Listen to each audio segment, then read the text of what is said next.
Para special forces में शामिल होने की प्रक्रिया दुनिया में सबसे कठिन मानी जाती है। स्वैच्छिक प्रवेश, इसमें केवल वही सैनिक आते हैं जो खुद अपनी इच्छा से इस कठिन जीवन को चुनते हैं। 90 दिनों का प्रोबेशन, शुरुआत के 3 महीने सबसे खतरनाक होते हैं। इसमें जवानों की नींद छीन ली जाती है और उन्हें शारीरिक और मानसिक रूप से तोड़ दिया जाता है। पैरा कमांडो की 90 दिनों की प्रोबेशन ट्रेनिंग को नर्क की ट्रेनिंग कहा जाता है।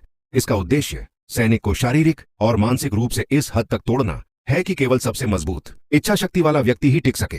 चयन, ट्रेनिंग के अंत तक 90% से ज्यादा सैनिक ट्रेनिंग छोड़ देते हैं। जो बचते हैं वही असली कमांडो बनने की राह पर आगे बढ़ते हैं। पैरा कमांडो दुनिया की सबसे बेहतरीन स्पेशल फोर्सेस में से एक है, इसलिए इनके हथियार भी बहुत घातक और आधुनिक होते हैं। एक पैरा कमांडो को इस तरह प्रशिक्षित किया जाता है कि वह हर तरह के विदेशी और स्वदेशी हथियारों को चला सके।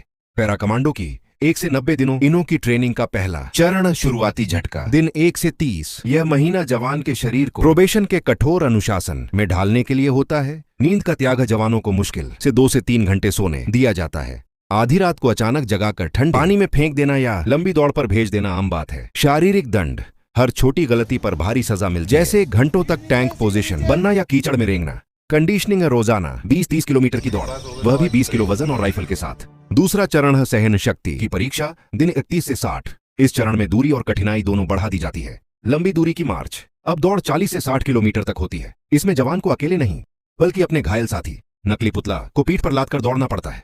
नेविगेशन, घने जंगलों या अनजान रास्तों पर केवल नक्शे और कंपास की मदद से रास्ता ढूंढना होता है। अगर रास्ता भटके तो सजा और बढ़ जाती है। हथियार और निशाना, भीषण थकान और नींद की कमी के बावजूद जवान का निशाना अचूक होना चाहिए। उन्हें विभिन्न हथियारों को खोलने और जोड़ने का अभ्यास कराया जाता है।